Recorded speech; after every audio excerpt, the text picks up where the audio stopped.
ఓం నమో రామదూతాయ.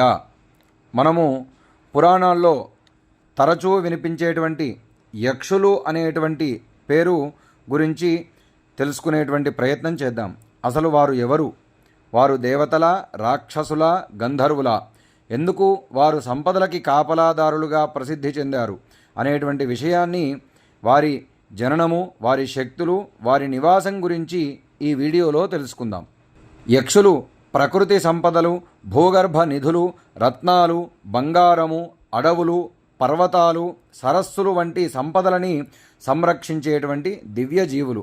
వీరి రాజు కుబేరుడు. ఆయన ఉత్తర దిక్పాలకుడు, దేవతల ధనాధికారి. కుబేరుడు నివసించేటువంటి అలకాపురిలో వేలాది మంది యక్షులు ఆయన సేవలో ఉంటారని పురాణాలు చెబుతుంటాయి. యక్షులు పూర్తిగా దేవతలు కాదు, అలాగే రాక్షసులు కూడా కాదు. వారు ఒక ప్రత్యేకమైనటువంటి దివ్య జాతి. ధర్మాన్ని పాటించేటువంటి యక్షులు దేవతలకి సహాయం చేస్తూ ఉంటారు. అయితే కొందరు నిధులను కాపాడేటువంటి ఉగ్ర రూపంలో కూడా వర్ణించబడ్డారు. యక్షుల యొక్క ప్రత్యేకమైనటువంటి శక్తులు ఏంటంటే, వారికి కావలసినటువంటి రూపాన్ని ధరించేటువంటి శక్తి.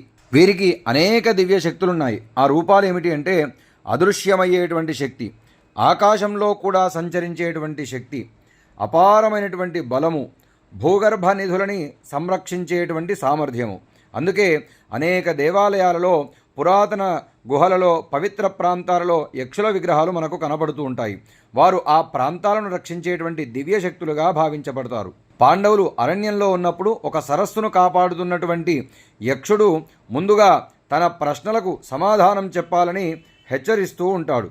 మిగతా పాండవులు ఆ మాట వినకుండా నీరు తాగి స్పృహ కోల్పోతారు.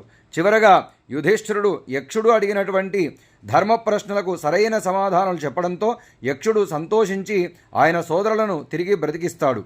ఈ కథ ద్వారా యక్షులు కేవలం నిధులు కాపలాదారులు మాత్రమే కాదు, ధర్మము మరియు జ్ఞానానికి పరిరక్షకులని కూడా తెలుస్తుంది.